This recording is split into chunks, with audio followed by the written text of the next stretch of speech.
With me today is Jason Baker, PETA Asia's Senior Vice President of International Campaigns, who generously offered to share his insight and knowledge as to the multitude of issues plaguing animals across the Asia Pacific. Our talk today will focus primarily on PETA Asia's in-depth investigations into the very cruel dog leather industry. PETA Asia is an affiliate of American animal rights organization PETA, based in Virginia and led by Ingrid Newkirk, its international president. They work through public education, cruelty investigations, research, animal rescue, legislation, special events, celebrity involvement, and protest campaigns. Located in Hong Kong, PETA Asia is the base for animal rights campaigns across Asia, a region that is home to more than 1/3 of the world's population. PETA Asia may be young, but it has already created quite a stir with attention-grabbing ads and groundbreaking protests in countries like Malaysia, Thailand, and Japan, where public demonstrations are rare. PETA Asia has already won victories big and small for animals, from shutting down a roadside zoo in Vietnam to distributing more than 35,000 vegetarian starter kits in the Philippines. So without further ado, welcome to the show, Jason. Hi, thank you for having me. I am so happy to have you on the show. As I expressed, I've been wanting to have PETA Asia on the podcast for a very long time. So this is great. I'm very grateful for your time today. I do feel like PETA Asia, it's fairly young, but I think it's important because, you know, you're operating in countries with little to animal welfare laws. And I believe that we can all benefit, obviously, from your insight and knowledge. But before we go into the gist of our conversation, if you wouldn't mind telling us a little bit more about you, how you got involved with animal rights, and particularly with PETA. Yeah, I mean, I consider myself the first of the PETA generation. And by that, I mean, and I'm not young, but when I was in high school, there was PETA. And when I started working at PETA, I started as an intern, and I encourage everyone, I think the best thing if you want to get into animal rights, the best thing to do is to intern with an animal rights organization. PETA Asia is going to be restarting our intern program at the end of the year. It's out of the Philippines. So I was an intern. Most of my staff were interns. You learn a lot. Anyways, I started as an intern, and after I got a job, I found that everyone older than me didn't have PETA in high school, and everyone younger than me did. I got it. So anyways, so I left. I went from university to PETA. Started in the mailroom, full time, part time in the mailroom actually. Then full time in the mailroom. Then I did campaigns, and I worked in the audiovisual department. I worked in the media department. Wow. And we're talking about PETA in the US, obviously. In the US, yeah. Talking about in the US.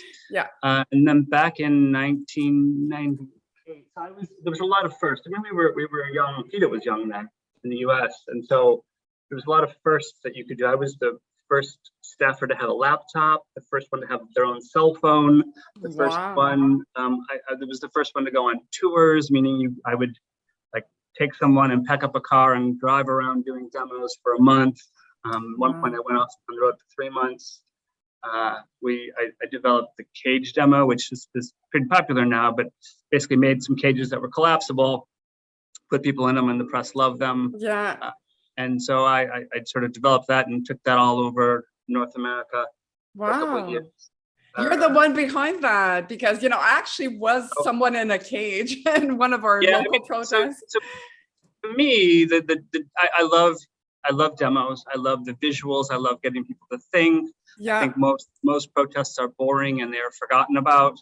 And you don't need 100 people when one or 4 or 5 people could make something striking that makes people think about it.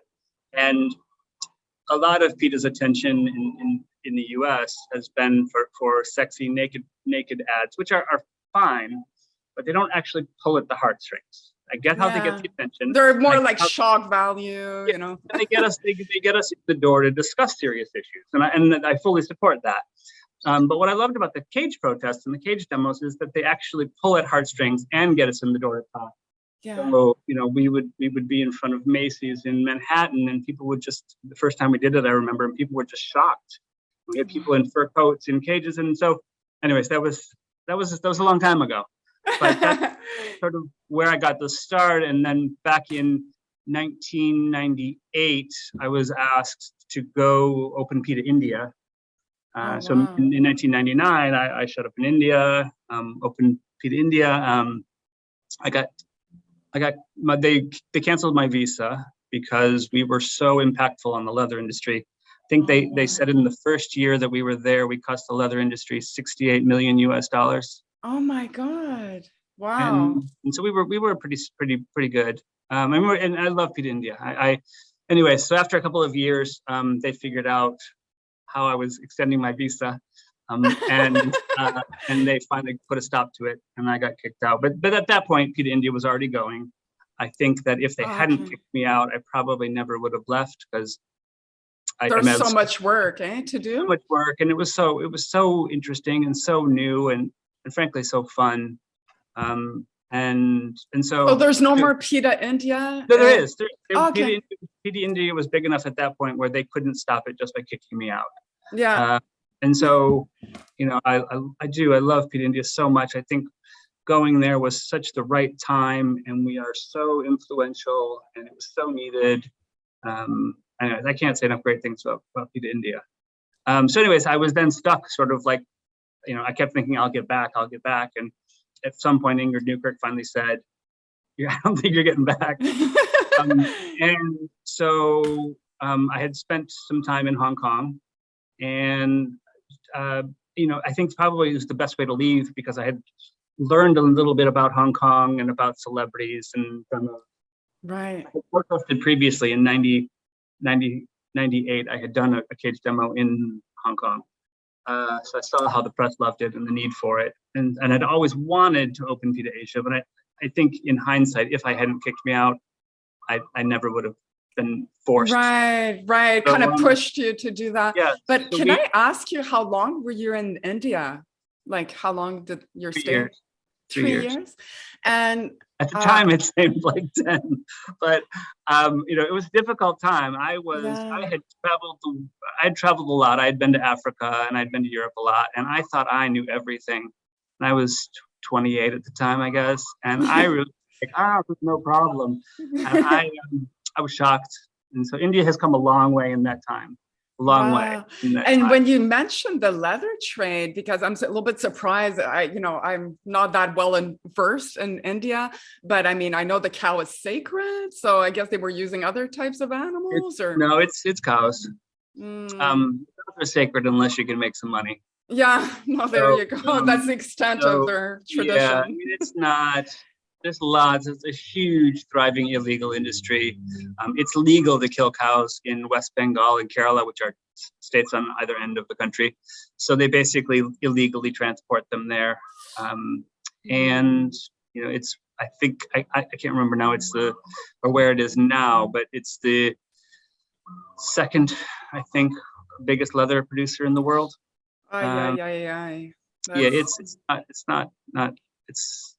It's rough, because the way they transport them, instead of having local slaughterhouses, which we don't want any slaughterhouses, but instead of slaughtering them locally, they march them like just these hell trips across the country. When they fall down from exhaustion or dehydration, they rub chilies into their eyes or break their tails to get them to move. Oh my God. And wow. Yeah. Stuff. And then there's the whole chemical industry that is used to treat the leather, and how it takes advantage of the poor and the young and the children. It's just anyway. It gives way to human rights issues as well. I was in Bangladesh too for a leather investigation there, and it's just as bad. I mean, I was at a spot once, and the water it started to rain. Little drops of rain. Well, I could see it on the water, on the river, and and the guy next to me goes, it's not raining. And I said, what do you mean? I can see it. And he's like, that's the chemicals leaching up from all the toxins from my God, the tanneries in the area. Chemical rain. Yeah, it was just chemical bubbles. They were little bubbles coming up. Oh my God. Chemicals from all the tanneries in the area. And I was just like, wow. That must give way to a lot of health problems in the area. It does, and they have huge cancer numbers in those areas, but they're poor, so nothing gets done about it. Yeah. So the leather industry is quite fascinating to me because leather is so cheap, but there are so many people who paid the price for it. Yeah. For cheap leather in the West, the animals, children, people's health. Yeah. And anyway, they're not even aware of all that goes on, Yeah. behind. The cruelty is unspeakable. Yeah. So anyway, so I ended up in Hong Kong, and to make a long story longer, I ended up in Hong Kong and just started going from there. Never knew where it was going to go, and then over time, the goal of PETA Asia isn't to do what others are doing; it's to do what's not being done. It's sort of PETA's goal everywhere. I mean, we always talk about, if we can get someone else to do it, go for it. We are not proud. We are just trying to get, because there's so much to do and there's so few of us. Yes. So it was just about sort of, I think when I first started it, we also included Australia in the beginning, and that's separate now too. But I think the first thing that we found in that time was that just that getting the facts and the information wasn't there. So anyone talking about statistics was really pulling stuff from the West. So a lot of what we tried to do were investigations, everything from the fur industry. There's a lot. We've done a lot of investigations over the year: badger hair and down, Angora, and they were pretty monumental investigations where no one had been into an Angora farm before and seen how they just literally by the fistful rip the hair out. I know. I saw PETA footage of down, a woman pulling feathers off. Yeah. So with the Angora one, these rabbits just scream. And then when we took our footage to businesses around the world, and now it's really hard to find Angora, everyone got rid of it. And the government tried to claim that this is not common practice, but then we showed them on their own government website their how to pull the hair out of rabbits. Oh yeah, right. Okay. Down, but it was too late. We'd already shown them. You've been exposed. Yeah, so it was like it's not common practice when there's an SOP, how to do it on your website. Yes. So bringing us up, and that was. Finally, after enduring, it's sort of been a while that PETA Asia has been around. We now have an office in the Philippines. What year was your first office? I think it was in Hong Kong. Yeah, 2004. I sort of 2004, but there's like dates that we started things and dates where things were registered and dates. Exactly. And they, so sometime around in the middle of October, I think, of 2004 was our official. Because when it said PETA Asia is young, I was like, oh, maybe it's 2010, but that's I think we're young compared to the PETA. To the actual PETA in the United States. Yeah. Everybody else be young, but And so I guess if I can ask you, okay, so now 2004 approximately is when PETA Asia was established. And I'm a little bit curious, like the kind of work you were assigned to, like, was it always coming from the US PETA division saying, okay, we need you to do this, or were you given free reign? I would, Ingrid is a fantastic person to work with. She gets a lot of criticism because she runs animal rights like a business, and that's the way it should be. We're not here to just have fun and to hold people's hands. Be everyone's friend, yeah. Yeah, I mean, there's serious stuff to get done, and if you can't pull your weight, we're sorry, but that's you're not going to last. And right. And so, but as a result, you are surrounded by really competent, interesting people who, I sit there and I'm just always blown away by my coworkers. Yeah. It's great. But what that does is it puts you in an environment where you're challenged, and then Ingrid just has confidence in you. Yeah. Ingrid knows that you've been around, you've been tested, and you make the right decisions. When I went to India, I had already been to PETA for 4 years. I had been to every state, protested in every state in the US at that point. So India was one learning challenge. Ingrid grew up in India, so she could always question me and and we would debate, and when Which yeah. she gave you a lot of latitude, Well, obviously. but yeah, and then when it moved to Asia, she doesn't know Asia as well. It's not that she doesn't, but it's also not that she doesn't know Asia. It's just that she also knows that I do, and so so honestly, I mean, I just feel like we talk a lot, almost every day, but at the same time, she's not tapping her finger on the day to day. Right, So right. She's today I not told her, micromanaging you, that's right, for sure. right. Yeah. And I think micromanaging is good when you need it. Yeah. Yeah. And I'd love to chat with her on the phone all the time. Fun and interesting, and she has great ideas. She's just busy. So and like today, I updated her on a couple of investigations and when they're coming out, and there we are. But she knows that I know celebs better than her, and I know cities and media and campaigns better than her. She's not that she's not fantastic. She's just she delegates where delegation is needed, and you're obviously there on the ground, so you're in the better position. But can I ask you, was it your first time, like you're the one who volunteered to go to India, or had you didn't ever volunteer? Been? Didn't volunteer. Let's be clear. Yeah, no.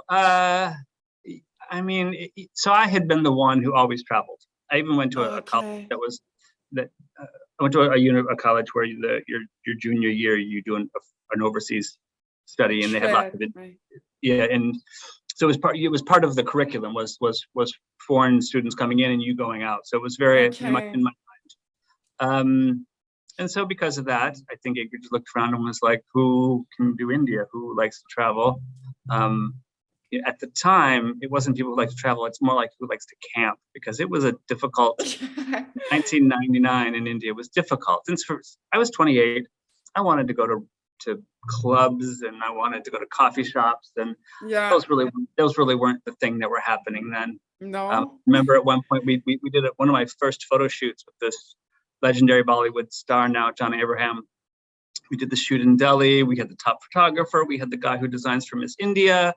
And they were like, well, we're going to go out afterwards. And I was like, I am going out with like one of the hottest team around, and we're going to just hit the town. And it was like, and we went to what they said was the hottest place around, and we went to TGI Fridays. Oh my God. It was like, a little bit disappointing. Like, but things close at 10 in Delhi. And this is where it's at, man. So but anyways, it was a different, I mean, Ingrid and I talk a lot. I've talked about it. It was a difficult year for me there. I thought I knew things. I was young. They didn't have Skype, so I couldn't talk to my family. Things were more difficult, more alone. But I had someone who came from the US who helped me out and sort of got me through it. And then just success helps you, and you get used to it or numb to it or whatever it was. But I really didn't want to leave, and I still love it. And I think I miss it. I love this other stuff we're doing, but so India was not my idea. I wish I could say I was begging for it. PETA Asia, I really fought for. I think at the time we have to look at economics and where we're going, and so Ingrid had suggested maybe I should go to the UK. And just after being in India, the adventure was so amazing that I was looking at what else, and I had always wanted to do Hong Kong. So I think Ingrid's way is to have you sort of really want something. Follow your passion. You have to be passionate. So there we were. I have tons of questions. I know, we don't have all the time in the world, but just like quickly, I'm a little bit curious. Do you have any family ties to Asia? Like, are you? No? I don't have anything. And I mean, I've learned a lot. And I think part of the privilege that I got being young was I got the ability to make mistakes. Learn how I went, create things. Back before email was so popular and used in media, you would fax your news release. And I developed this thing where when we did ads, we would print them out and mail them to the newspapers. And we had such huge pickup from it. because nobody did that. Nobody put a nice glossy photo, and we would send like 200 of them out. So we just made things up as we went. You were creative and going with it. And what made you, because I'm assuming you were young when you were an intern at PETA in the mailroom, and you were already a vegan. 22. Right. So like, what made you become vegan quickly? Because I know we have a lot of stuff to cover. I went vegan after reading Diet for a New America, John Robbins' book. Yeah. It's sort of, we talk a lot about what makes people go vegan now. And like, I didn't have the internet. And when I wanted to see videos, I would send a self-addressed envelope to PETA, and they would like send me a video, and I had to like send it back on VHS. So I struggle, because to me, it's always about books. It's always about like in-depth things that make you really grasp it. And but I get now it's videos. And so but it was a book for me. It was just, that was it. And I went vegan after, in like 92, I guess. Wow. Well, I can relate to that, because I became vegan at age 15, and that was like over 3 decades ago. And there was no internet. And it was kind of a fluke, because I have to give praise to my friend at the time, my best friend. Her sister was a member of PETA. And if it wasn't for her actually telling us to watch a VHS tape at the time of PETA that she had received, because she was a member, she would get newsletters through the mail. And we said, okay, we'll watch it. And I couldn't watch more than 5 minutes of it. It was slaughterhouse footage of cows.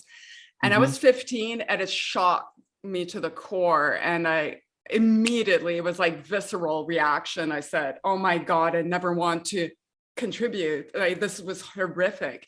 So I went, vegan overnight. I was like, okay, throw out all my leather goods, which, looking back, I should have given them to Goodwill. But, back then you're so dramatic, like a teenager like that. And so I can totally relate. There was no internet. And I speak to, local activists here, and they're young, and, sometimes they complain. I'm like, listen, you got it so good. You got it so good. No, I mean, it used to be that people don't get that when you were in a city, you would look around and go into Starbucks to ask them if they had soy milk, not because you wanted it, because you were trying to campaign for them to get it. Oh, the early campaign. Here's soy milk. No, okay. You'd walk out, and like, if they did, you just walk out anyways. You're like, okay, thanks. You didn't actually want a coffee. Yeah. Like, people forget how easy, like, soy milk was, was the only plant-based milk. Right, but it was like at a health food store, and there were 3 kinds. Yeah, I know. I was like, there was no such thing as oat milk, no almond milk. It was scale in my coffee. It was terrible. But people don't get how easy it is now. I know it's and to be the odd man out. Man saying that now, but it's really. And part of that is that's what helps. What I try to bring to the staff and the activists that we deal with is, I'm old enough and been in the movement long enough that I can actually see the change. Yes.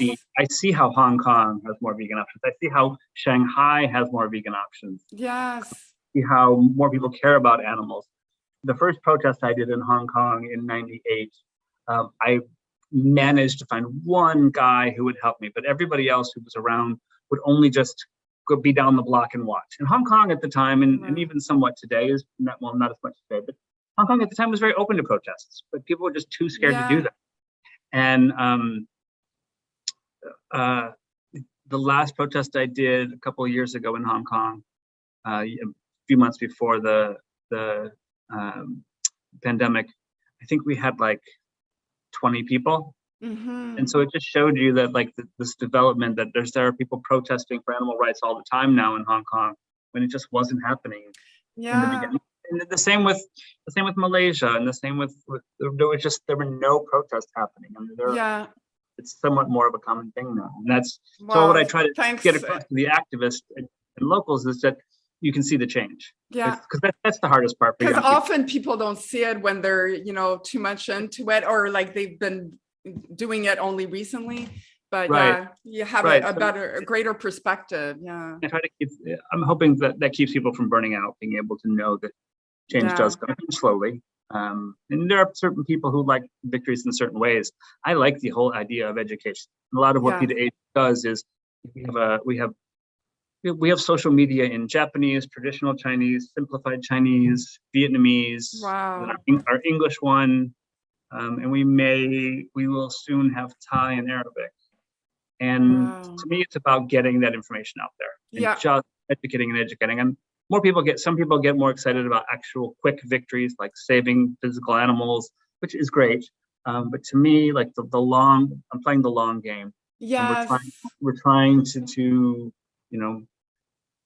teach the younger generation. I have to agree with you there because, the podcast was originally started just to cover the dog cat meat trade, just to cover because it's a big problem, all across Southeast Asia.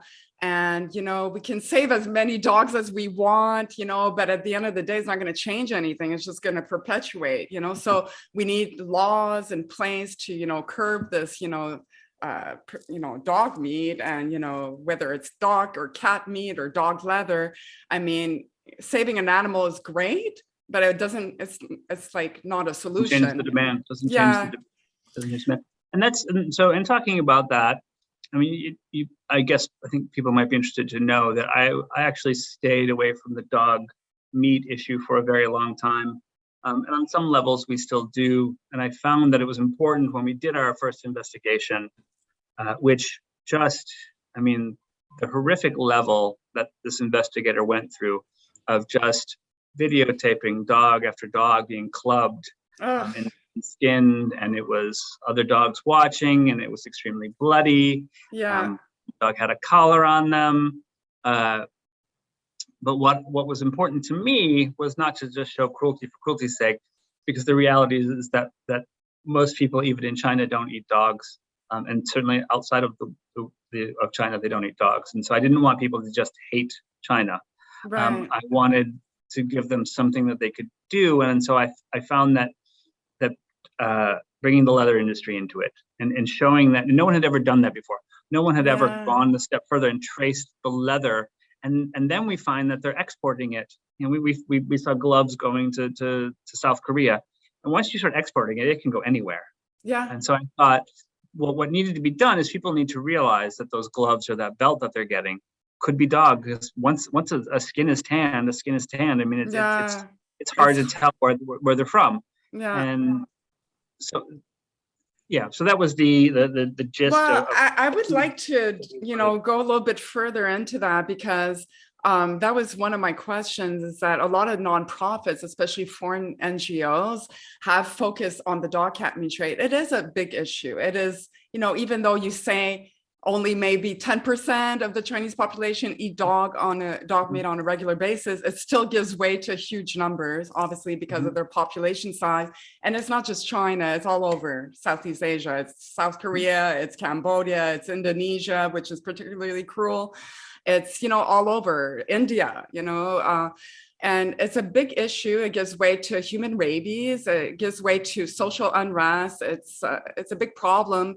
Stolen pets, a lot of these dogs are stolen pets. They're sold into the trade by their owners.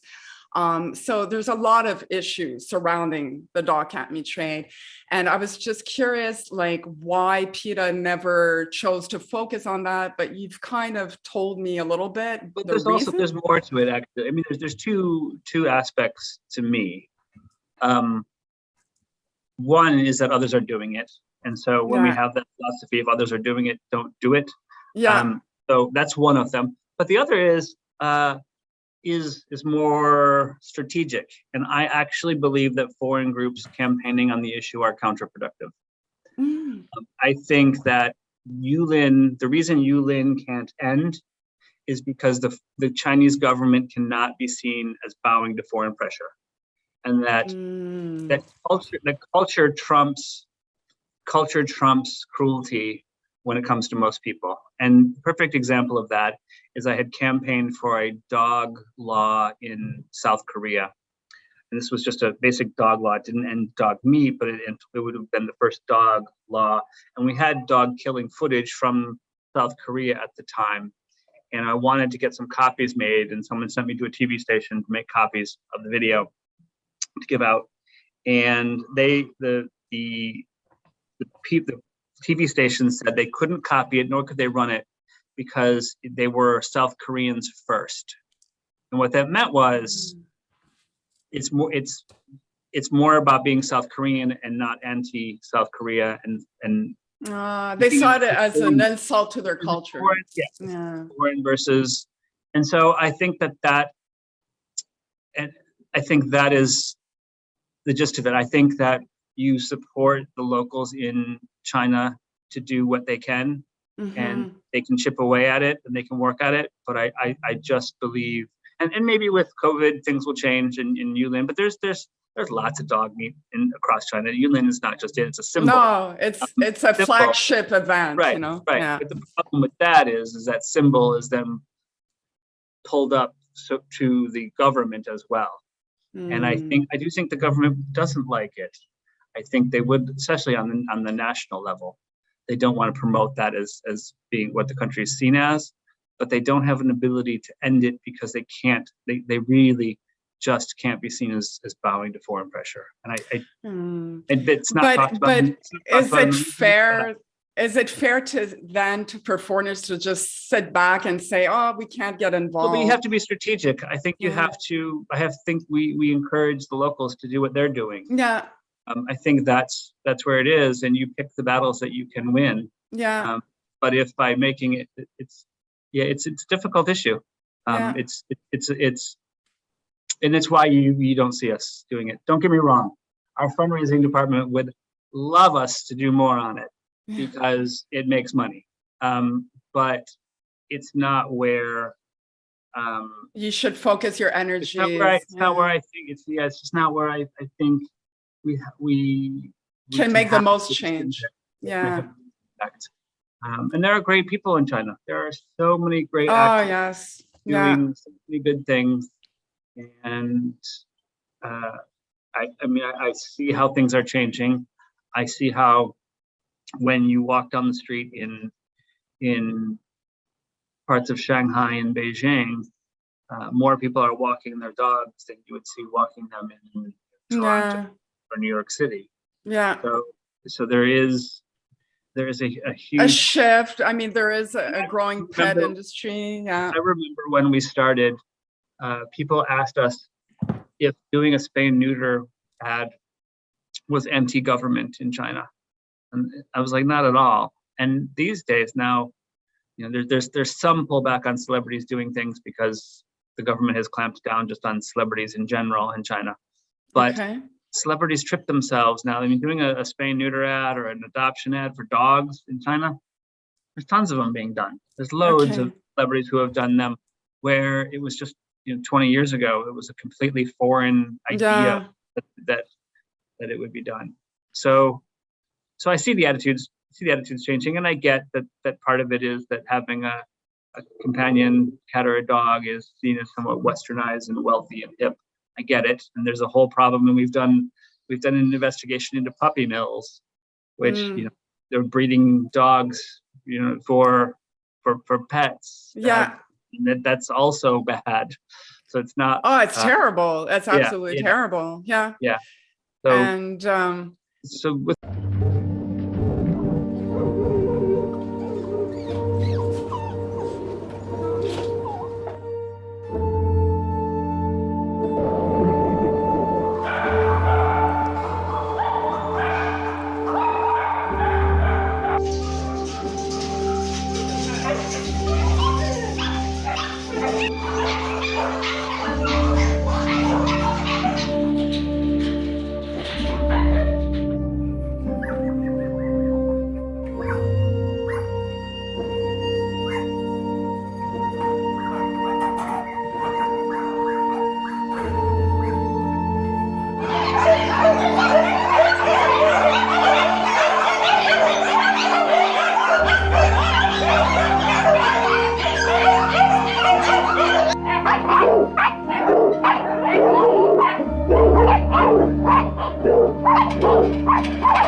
one comes the other. It's just keep educating. Absolutely. And I guess PETA's position, I mean, you've been PETA US, I mean, the parent company, the parent nonprofit has been advocating for all animal rights. And so to position yourself strictly, against dogs and cats is another thing too. And I understand that. And so I guess, your work in Asia, what countries are you more focused on? Is it mainly China? And what are the prevailing animal rights issues in Southeast Asia? What would you say? We focus on where we think we can have the biggest impact. And that does sometimes shift. Yeah. It has shifted over time. It depends. So we have an office in the Philippines where we do a lot of rescue work, spay and neuter. Last year, we adopted out more animals than any shelter in the country. Wow. We just have a foster program. Wow. So it's a lot of work. And that's where we have our intern program. I find that the biggest things that we have going in Asia are our investigations and our education through social media. Investigations and what? Education. Education, yeah. So mainly through social media. Okay. I find it to be the last few weeks, our Facebook in Vietnam has reached about an average of about 2 million people a week. Oh, wow. So there is such a hunger and a need to fill that void, and no one's doing it. So we are. Our new Japanese TikTok is, we had 2 days ago, one of our videos, and this is pretty regular, but we just started a few months ago. One of our videos about pigs had 100,000 views. Wow. All in Japanese. Wow. So we are filling voids and trying to educate on veganism, educate about animal. We're targeting a company, Ajinomoto in Tokyo, who produces MSG, but a whole bunch of other products, and they test on animals. And we've been focused in Taiwan on getting a whole bunch of food companies. People would be shocked at all of the juice, and we even found a soy milk company who was testing on animals. So that's really sort of to us the current focus. A lot of the focus on vivisection has been on these food product companies paying for animal tests. Oh my God! Stuff. And we've been really successful the last year to 18 months on getting a lot of major ones to stop. And even the Taiwanese government has made some changes to their requirements. So big deals there, vivisection. And then you go through our investigations, and 2 years ago, and we have a strong campaign going where we documented monkeys being used to pick coconuts. Yes, I heard about that. Yeah. Really just a terrible industry, just terrible. And there are so many coconut milk brands in Thailand that are and they're not doing enough about it. And so the campaign continues. They take monkeys from the wild, they leave them on. It's horrible. And they get old enough, they just throw them back into the wild. And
They're enslaved, exploited.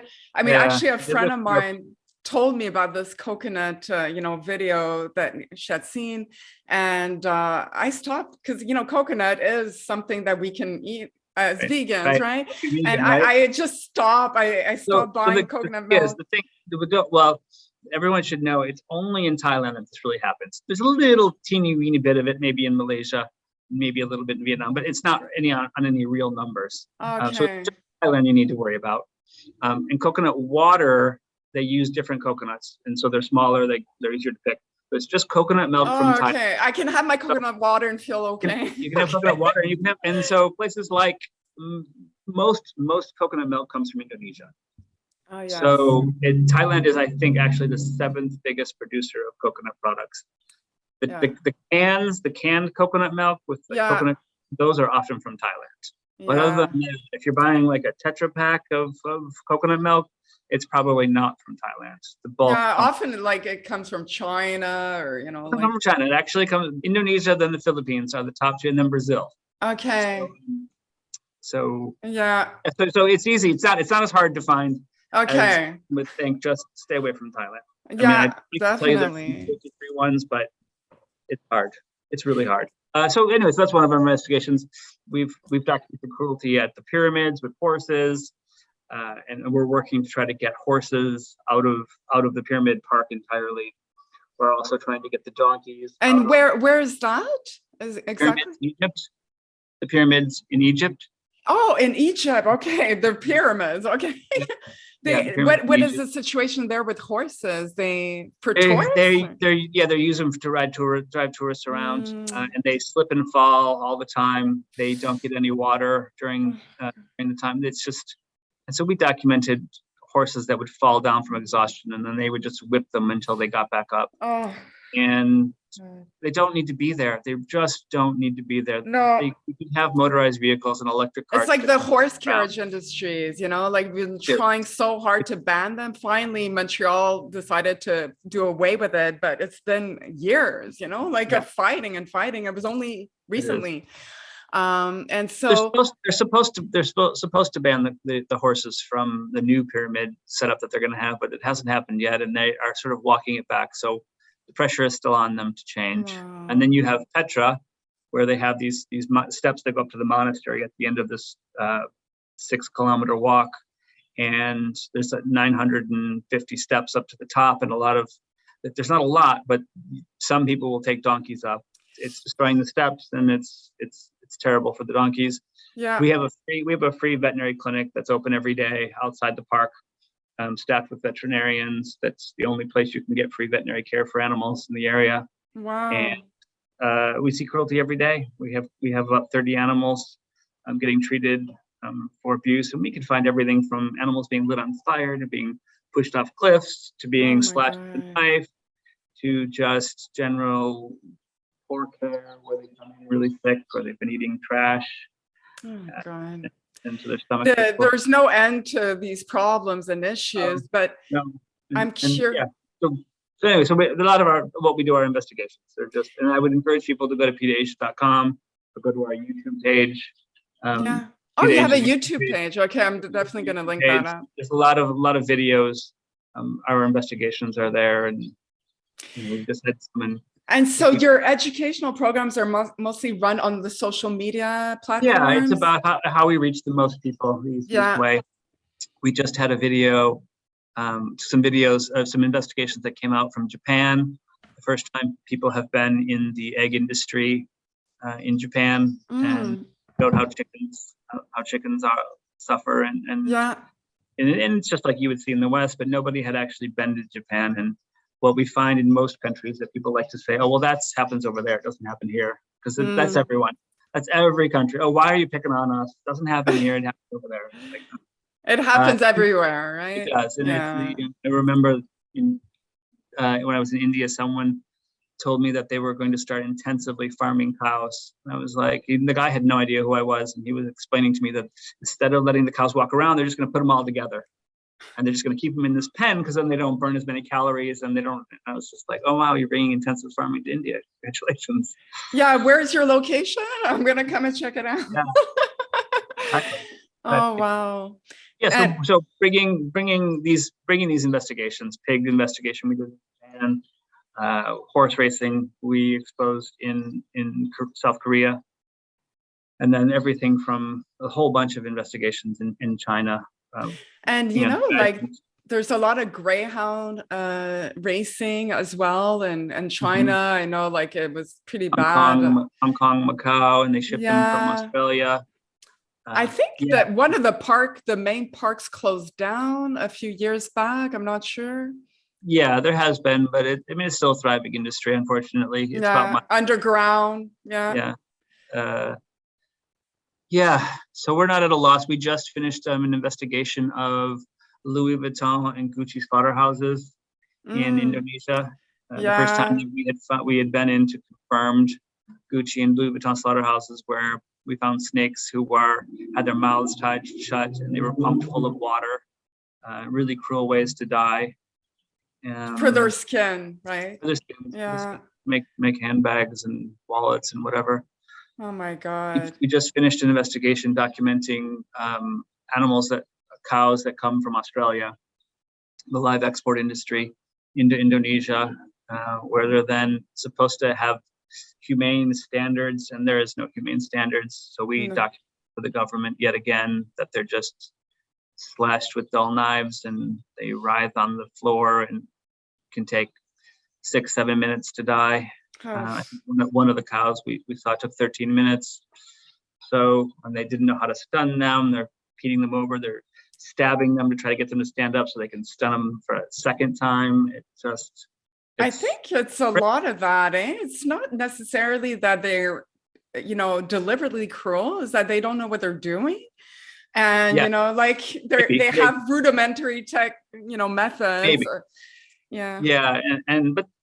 But what the slaughterhouses we were in were supposed to have been Australian government sanctioned and standards lifted up to Australian standards, and simply not the case. Not the case. It's just another way to make money, right? So yeah. And what would you say are like overall, like, is there an overarching like animal rights issues in Asia, or it's really, multifold? It's, like every type of animal is being exploited. There's nothing that, stands out from the fold. Or there is, and on some levels, it's Asia is just not one thing, and that's one of our most difficult problems is that it's not only is it multiple languages, they are very distinctive cultures, and they can be very different. There's some similarities, but Singapore is massively vegan friendly. There's veganism, there's veganism everywhere, and so you have a sort of different way of campaigning and educating there than you do in, say, Vietnam, or and even in Japan. Like Japan, they're so timid, and the government is so conservative on things that we can't even get a billboard up naming the company. Oh wow! Like what? Like they're doing it. They don't deny that they're testing on animals. We're just trying to tell the public that they do. Yeah. So difficult. So it's always about veganism. It's always about animal testing. Animals and entertainment is different depending on where you are. There's not a lot of it in some countries. Places like the Philippines, they have a bunch of terrible zoos, but there isn't really any circuses or any much animals and entertainment to begin with. So you work strategically, and I also, one of the things that we try to do is to help locals. We will make leaflets. We don't copyright any of the video, the investigations that we do. We don't copyright our footage. We don't copyright things that we make or photos that we take. You want them to share. We want them out there. Now, sometimes we buy a copy. We get a photo that isn't ours, and we can't give it out for free. Right. But anything that we do, we give it out because we want that out there. And so we will make leaflets for local groups. We'll make videos for local groups to have them do their own thing. Yeah. Because there's a balance. And sometimes I get when you're local, you don't want to push the envelope. And so sometimes PETA could go in there and be doing that. Yeah. And play good cop, bad cop if need be. And then other times, the locals can just go to town. So yeah. Yeah, one of my questions for you is that, you work obviously a little bit everywhere across Asia Pacific, but is there one country that presents greater challenges? Top of mind for me is China, because, it's, grown, it's had a massive economic boom, in the last 50 years, and now it's become the world's second largest economy. Yet, it still has zero animal welfare laws. And that for me is a big problem. It's like, a huge population, like 20% of the world population is in China.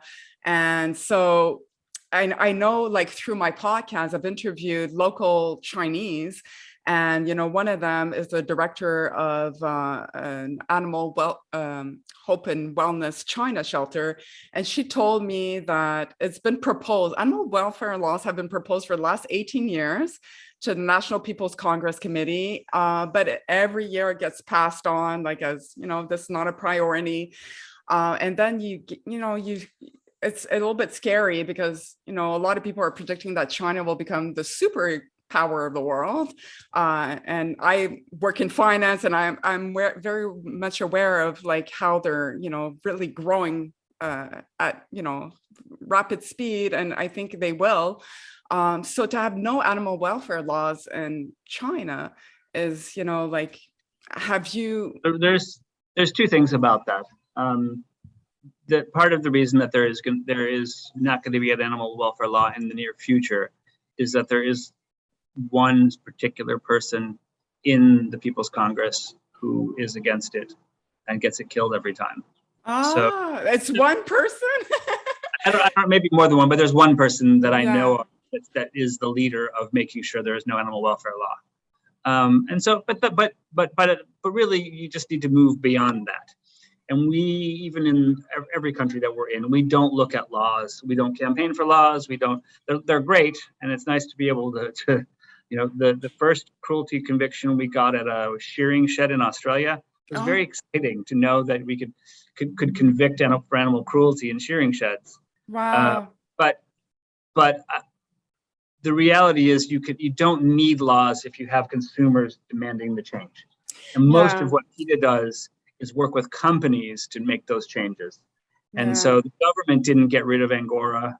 It was the companies stopped buying it who changed the Angora industry. And the badger industry now, where they make badger brushes for makeup brushes and shaving brushes, that industry is also dying because the industry decided not to. And the vegan industry in China is booming. Mock meats and mock pork and some amazing things being done. Wow, yeah. They're being done not because of the government, but because of consumer demand. And so that's always what we're pushing. China is now one of the fastest growing markets in the world for plant-based meat, with sales increasing by up to 25% annually.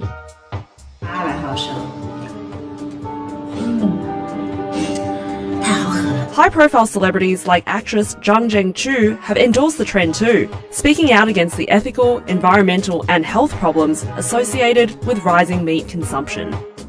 其实我在吃素的这条道路上挣扎了很久。 China has always had a bad rep for being super not vegetarian friendly. Evelyn is a vegetarian and YouTuber currently living in Guangzhou.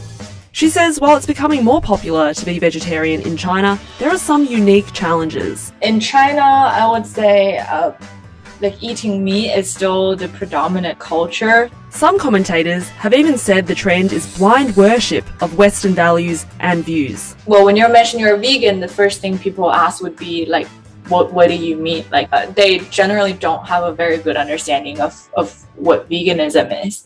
Also, because in China there was a period of famine where meat was really like scarce. And so it was also seen as a kind of a symbol of kind of material well-being. And for many, that association between meat and affluence might be hard to budge. In the 1960s, when scarcity was rampant, the average person in China ate less than 5 kilograms of meat every year. But consumption soared as the country developed. Now China consumes half of all the world's pork, and the average Chinese person eats around 50 kilograms of meat a year. But one way some Chinese entrepreneurs are hoping to buck this trend is by creating culturally relevant plant-based products. We want our plant-based meat to look and taste like real meat. Vince Liu is the CEO and founder of Gen Meat. He says they were the first plant-based meat startup in China, and there are a few key challenges to overcome to convince people to eat his products. If you think about, Chinese consumer may be more realistic than Western consumers, right? And if we talk about food in China, we have to talk about price, which is the first, and tasty, that is second, and also convenience, that is third. So we cannot escape that triangle. David Yung agrees. He's the co-founder of another meat alternative brand, Hong Kong-based Omni Foods. I founded the Green Monday group to advocate a plant-based diet and really try to build a movement for everyone. If we ask people to just, give up meat and go for salad or tofu, for example, sadly, that's not going to work because, the change is going to be too dramatic for most people. Meat and seafood is associated to affluence and kind of wealth in general. So to shift that mindset will take some time. China's government also appears to be warming up to the idea of the industry's potential.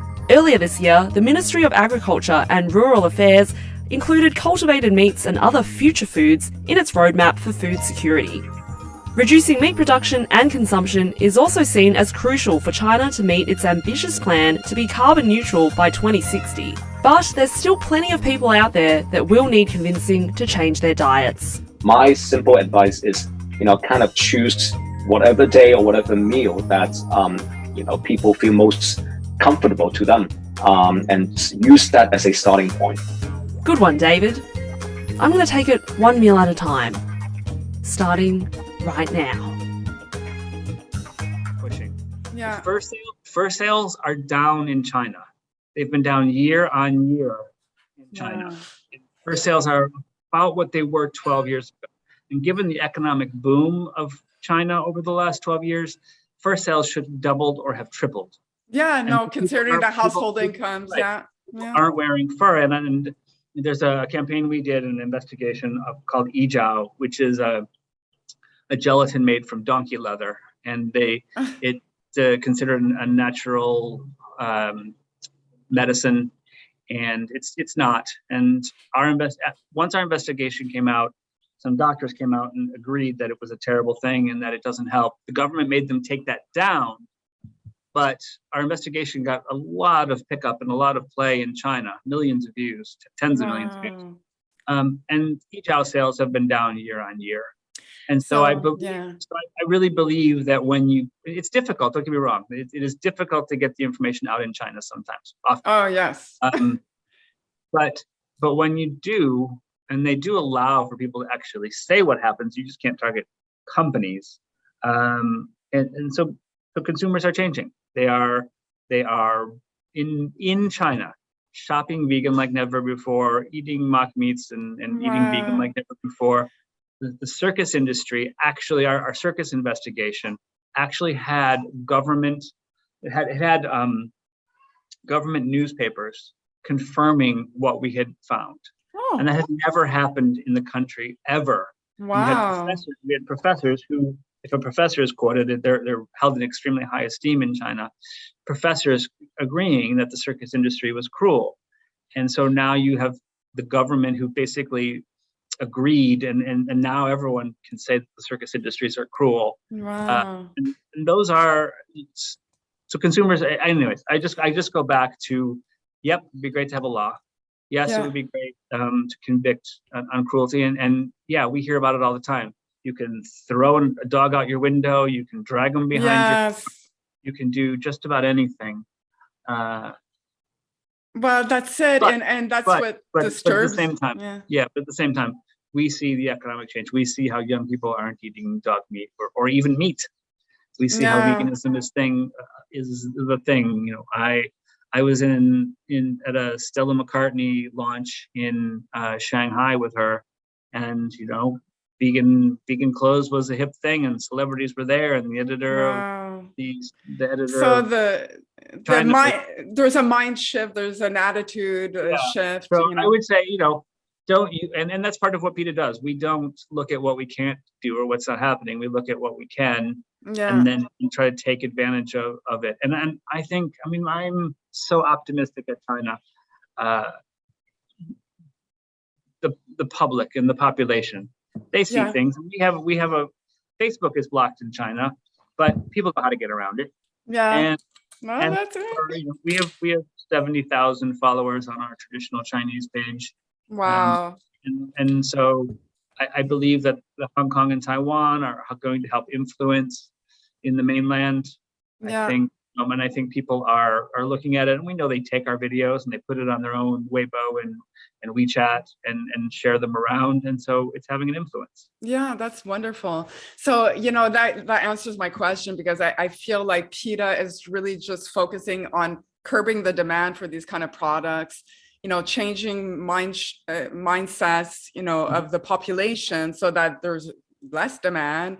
But, you said something important. You're also tackling corporations, because at the end of the day, we can try to change one person at a time, but it's going to take forever.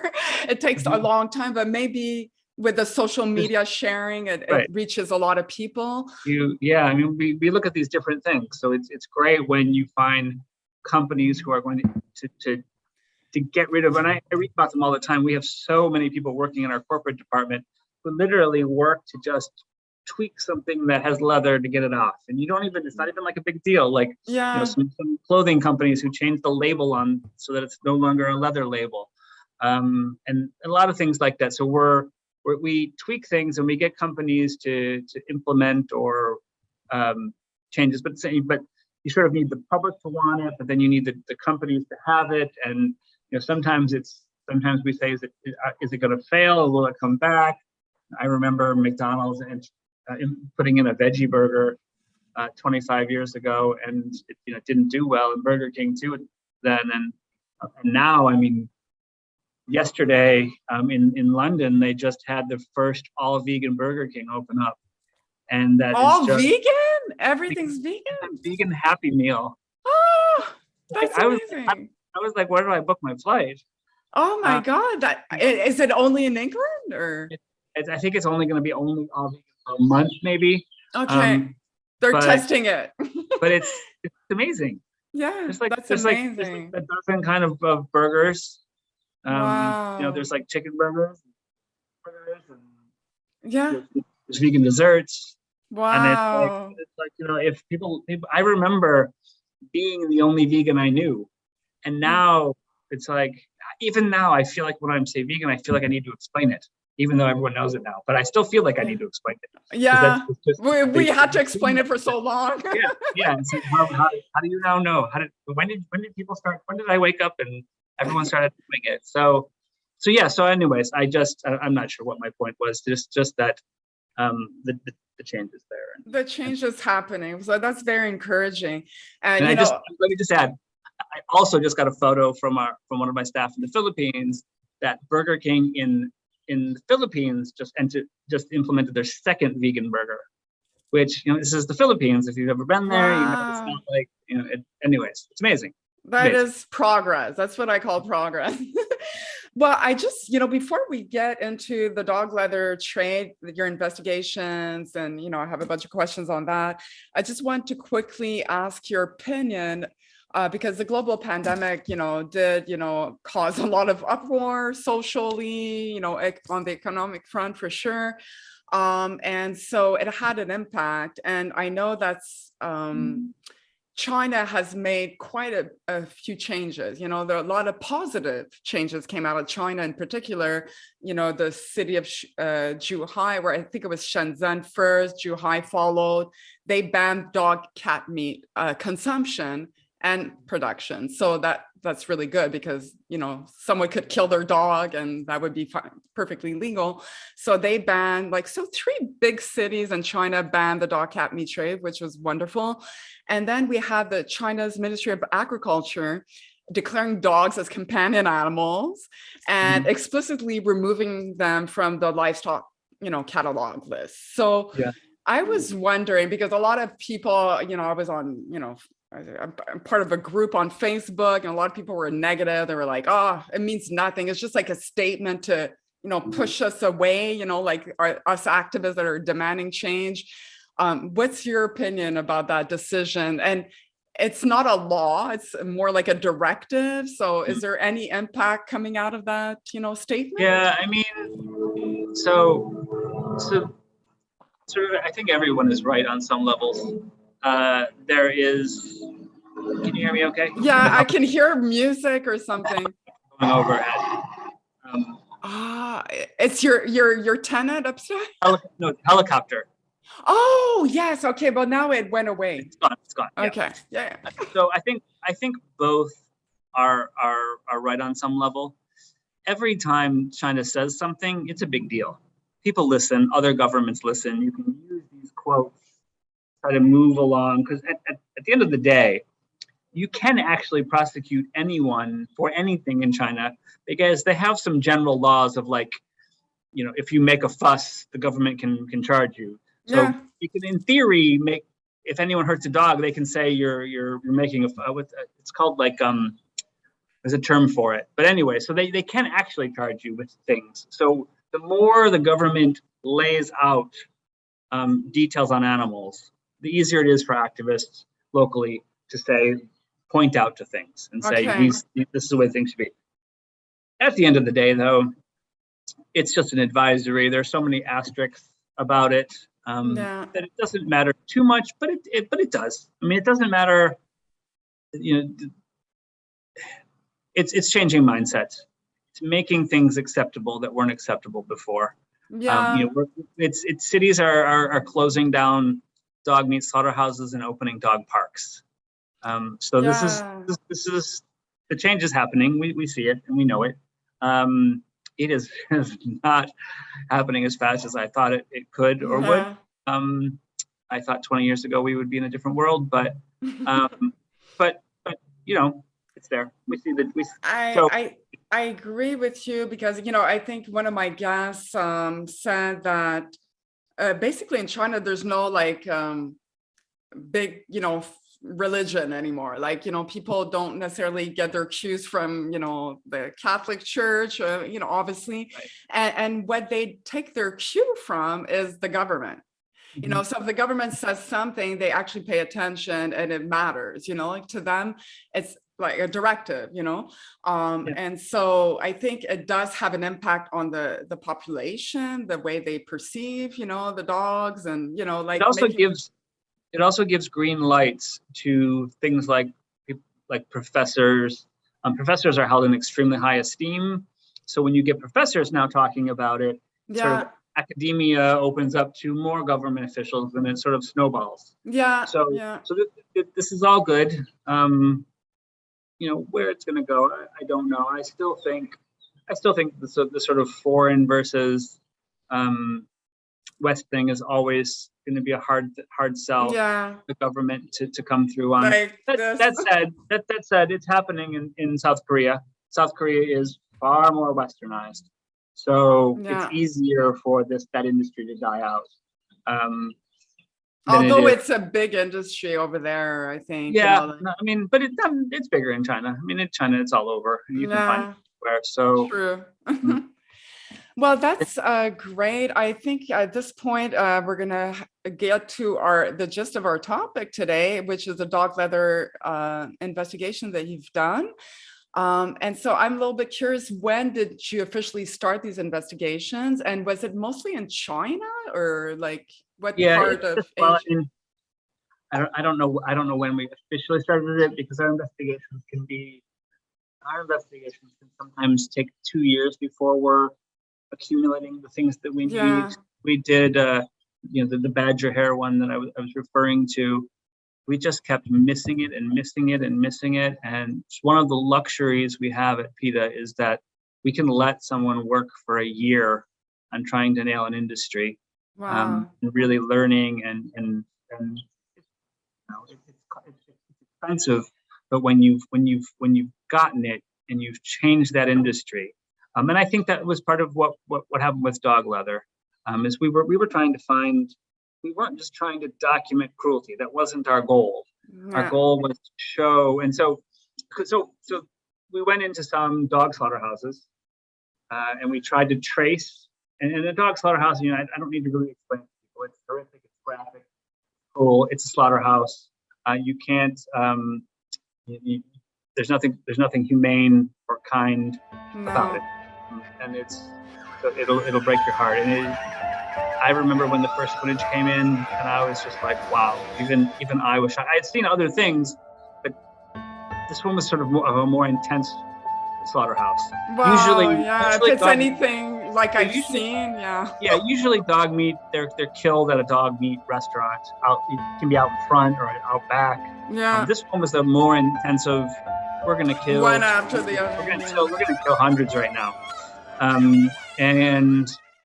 And our investigator was able to just get tons of footage.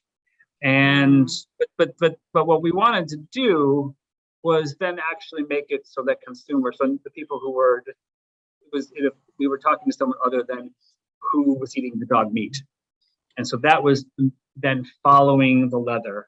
And we actually ended up giving some of our footage to Reuters, the news agency, who broadcast a story about it, because it was the first time that we went into multiple dog leather processing facilities. Right. One woman who greeted our investigator was wearing a skirt made from dog leather, and there was just stacks and stacks of dog leather pelts, that were being tanned, and so we tried to. I think the interesting part of the important part of that investigation was being able to show that it's not just dog fur. Dog fur is also a thing, but there's actually more dog leather. And that leather can be turned into gloves and to be shipped anywhere in the world.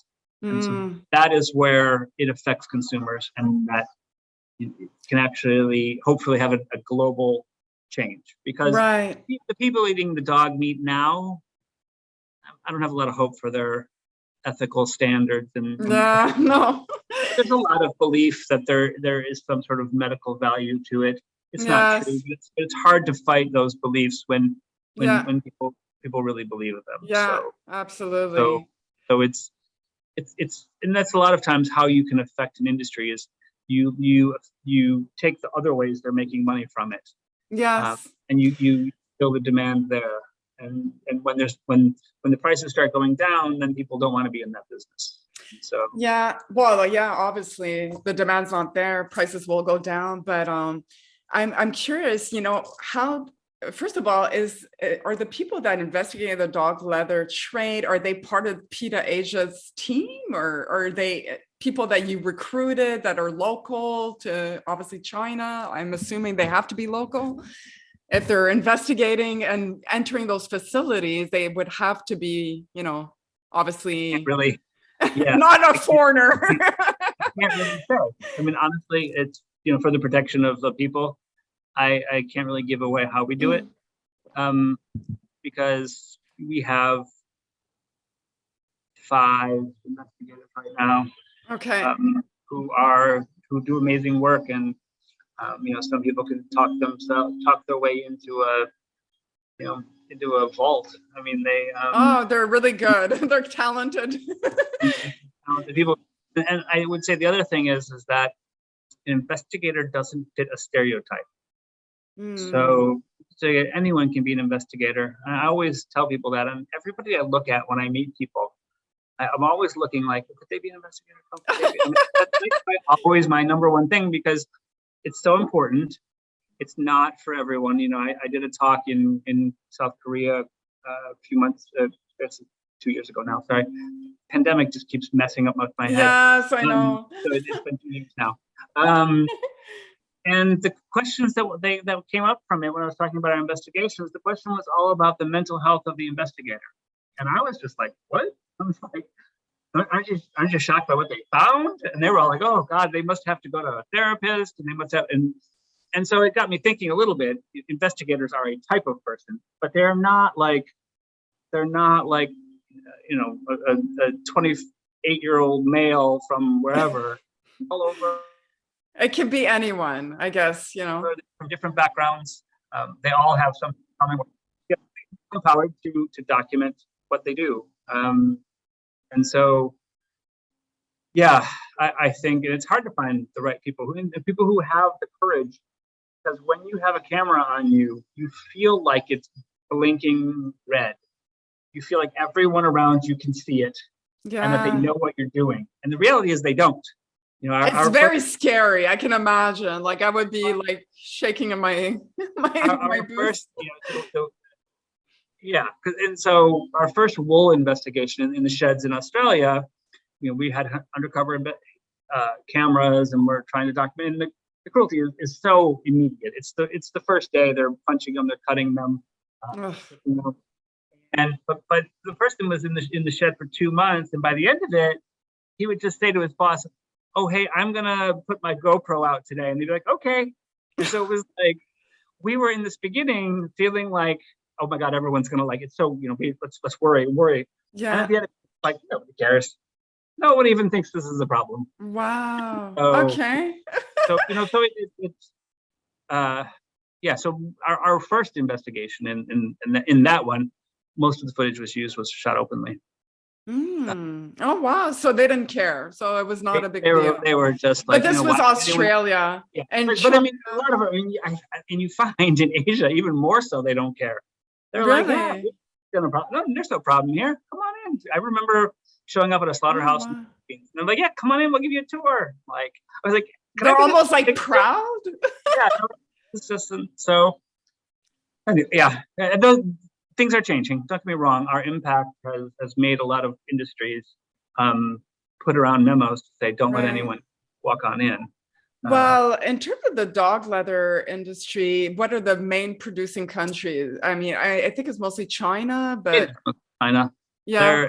The other problem is it's not well regulated, and that was even the problem we had in getting in and being able to trace it. So, you know, there is some in Vietnam, and there is some in Thailand, and there is some in South Korea, some in the Philippines. A lot of them, it's very small, but when they're selling them, they're just selling off the tans to make the hides to make extra money, and so they're not. It's hard to follow, but from what we can tell, just because of the order of things and the demand, is that China is the main one. Okay. And the dogs that are, you know, what is the source of these dogs? Like, is there a crossover between the dog meat trade and the dog leather trade? Because, you know, they rip off their skin, you know, we've seen it. Do they sell the meat? You know, like they do, right? They do. It depends. If the dogs were poisoned, they don't. Even though people will argue that sometimes they still do. But if the dogs were poisoned, they don't. But oftentimes it's a co-product. They get 30 RMB for the meat and maybe 10 for the pelts or something. Because correct me if I'm wrong, but for cows, I think the cows that are bred for the leather industry are not the same cows as for the meat. Or no, that's not true. That's not true. Leather is a co-product. So, like in India, the meat is all sent. The meat does not make them as much money, but they sell it. Okay. So it's whatever they can do to make money. And the you know, in India, for example, again, but even in the U.S. too. In the U.S. more so, the cows and the leather are just the two products that they make a lot of money from. Yeah. In India, a lot of the meat is shipped off to Malaysia or the Middle East. Okay. But yeah, it's definitely a co-product, and it's why, you know, people will tell people it's you know, the meat is maybe being eaten by someone, but when you're buying leather, you are helping keep that slaughterhouse open. Yeah, exactly. Yeah, you're giving them your money. Instead of a byproduct, we call it a co-product, because it is. It's And so what, you know, as far as you know, like this is exported anywhere, like in the United States, what are the main countries where this dog leather reaches? Yeah, I mean, they don't label it as dog, so it's hard. So what we learned was only from what we could learn from these specific place we were in. But they can sell it to somebody down the street who can then sell it as anything they want. Yeah. So the export can literally go anywhere. But we were specifically shown a pair of gloves that went to South Korea and Russia at the time. Okay. So it wasn't like, and we found them on a website. So it wasn't like we found those gloves on a website. So it wasn't like it was hard. No. And when you get to South Korea, your exports can go anywhere. So, and same with China. I'm sure it reaches the U.S. I think there's small. I have no doubt. Yeah, like articles, like small articles, like belts and like little trims, because obviously dog leather is not big like a cow. So right. Yeah. Gloves. The gloves are what we had seen. The skirt that lady was wearing. So anything that size. Yeah. And I have absolutely no doubt it's going in. Yeah. Americans want cheap leather. Yeah.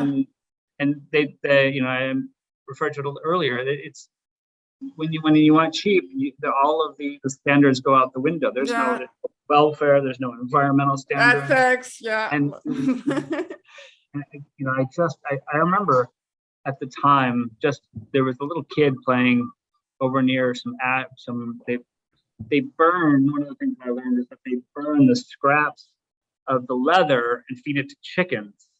Oh, gosh. What? There's a little kid there helping his parents pull it together. And I just thought, if people in the West saw this scene, that maybe they would change, because the toxins and the object poverty and the exploitation. Yeah. It was hard to take. I wear a t-shirt. I don't have it around. I wear a t-shirt sometimes that has a photo of bricks.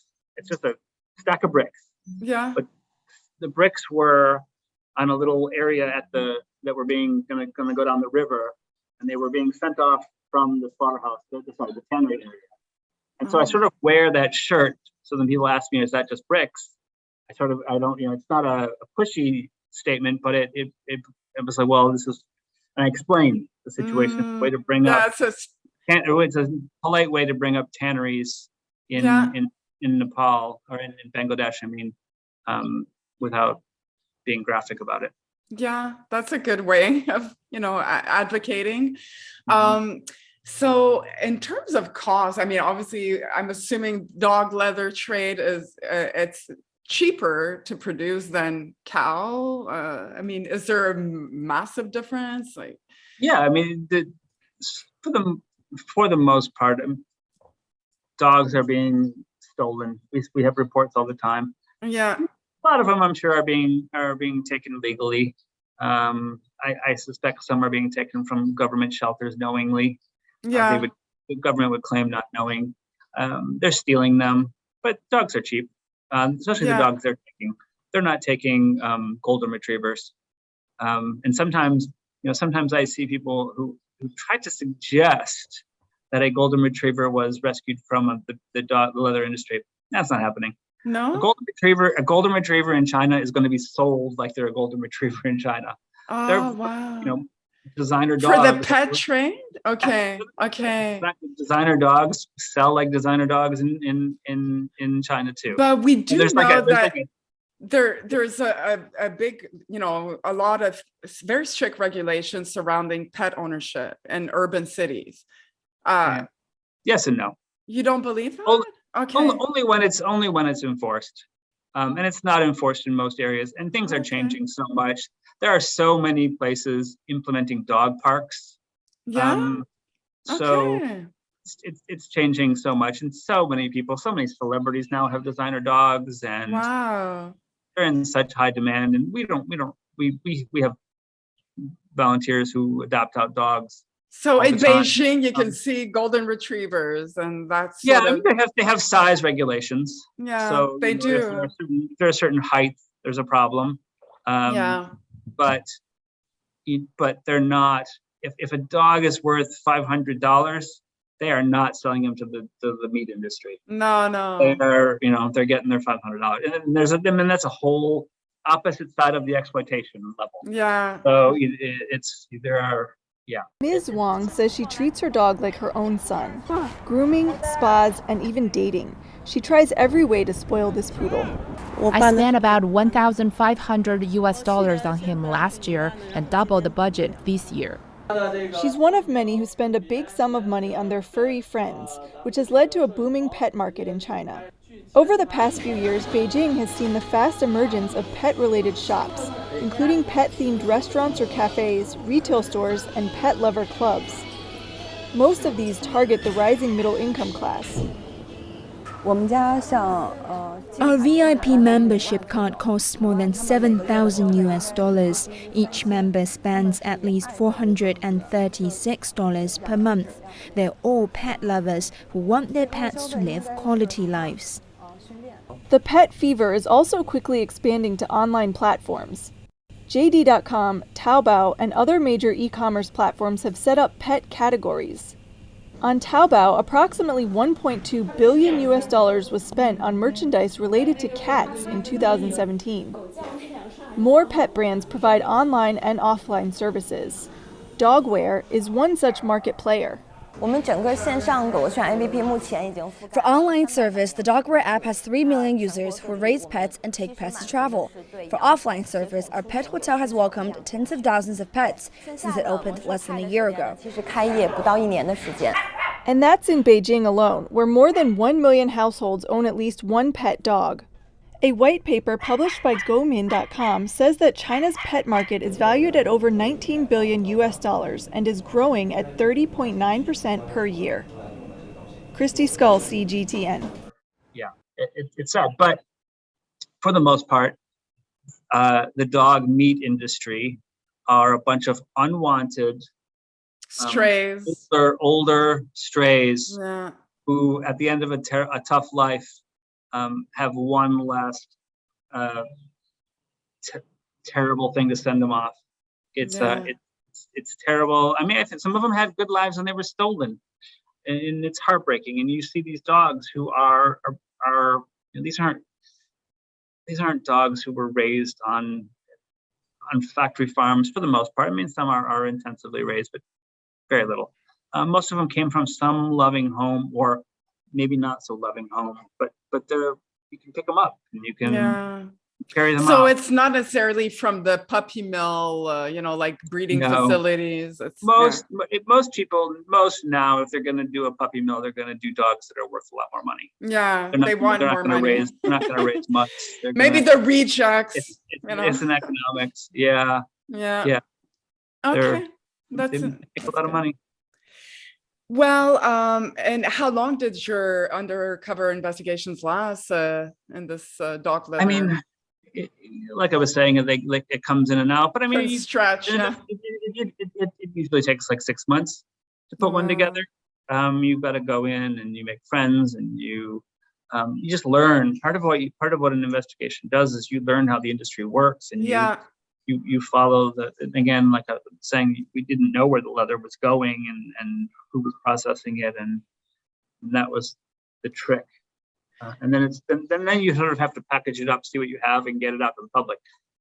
Documenting it does no good if no one knows about it and no one changes. And so that's always, once we finish an investigation, we edit it down, we see what we have, and then we try to place it with some news organization, because telling our members about it doesn't usually change anything because they already care. So we need to reach people who are not aware. And so with the dog meat one, I actually can't remember who ran it, but a lot of times we've placed them in China themselves. When we did our detail investigation, the donkey gelatin, where they kill donkeys with sledgehammers.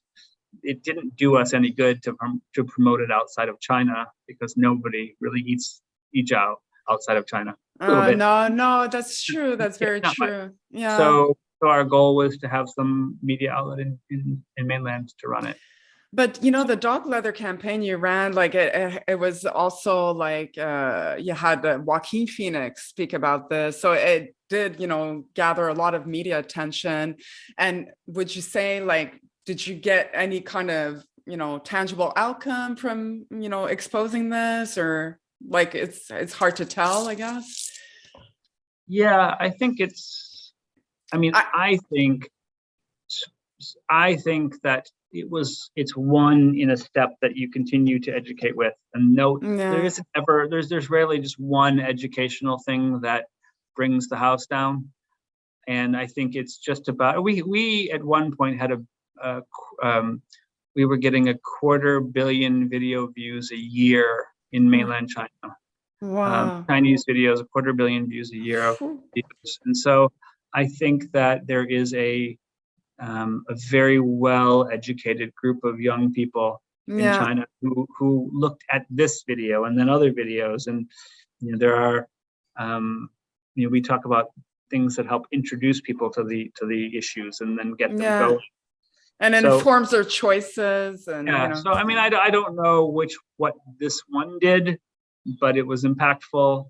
It opened up a lot of people's minds. I mean, I have to admit, when we started the investigation, I wasn't sure how much leather was involved in the industry. Right. And just like when we did our first shearing shed investigation, I didn't think shearing sheds for wool would be as abusive and graphically cruel as they were.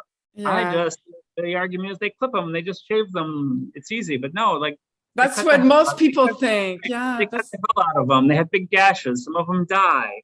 It's bloody. It's horrific. Yeah. So with the leather industry, the dog leather, it was about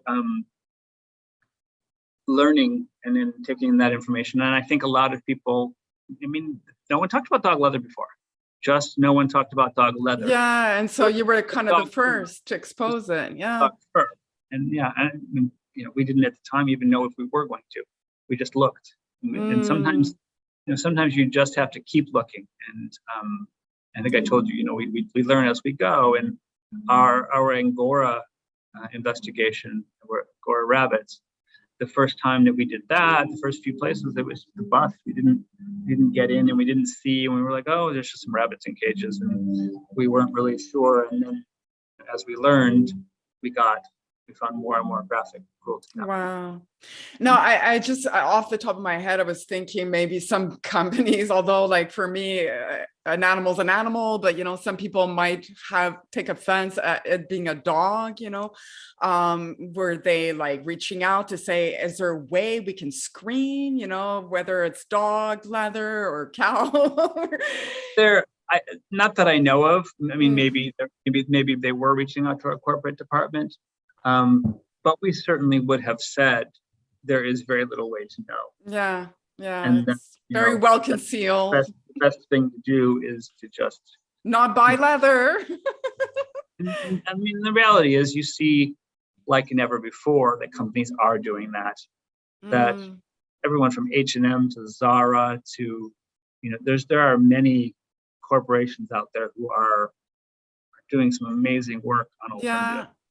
We're making headway. I mean, for me in Montreal, particularly Canada Goose, we recently won that victory. I mean, it took years. I mean, I say we, I'm a nascent, animal rights activist. I've only been doing it since 2018, but, we have a strong community of activists and they've been at it year after year. And sometimes you feel like, is it doing anything? Like, is it going anywhere? But then when you have a victory like that, you're like, it is worth it. It's worth it. I applaud every company that has, like obviously taking our cue and taking the public cue, because I mean, when people find out the cruelty behind these products, they are affected and they don't want to be buying that, like it changes people's perception. And for sure, it's your responsibility as a corporation making money to be responsible about the products you put out there and to be attentive. Yeah, not all of them agree with that, but yes, it is. I know. When they don't agree, we show up at their shareholder meetings. Yeah. So, pressure campaigns work. They do.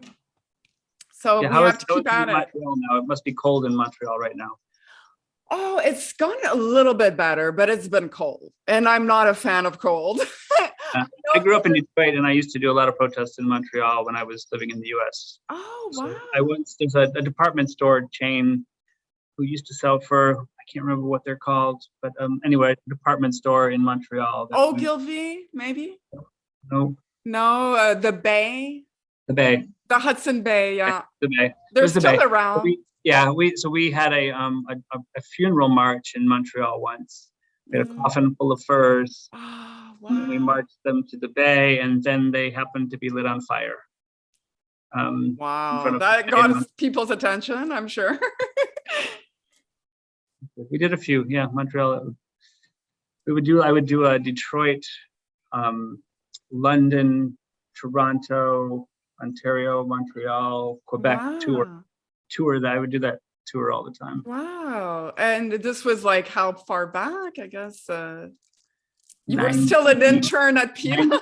97. Okay. We did a lot. That's awesome. I had people in diapers in Quebec City once.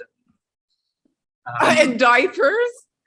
What was that campaign about? It was Baby New Year. We actually did a protest on New Year's Day saying Baby New Year and Father Time.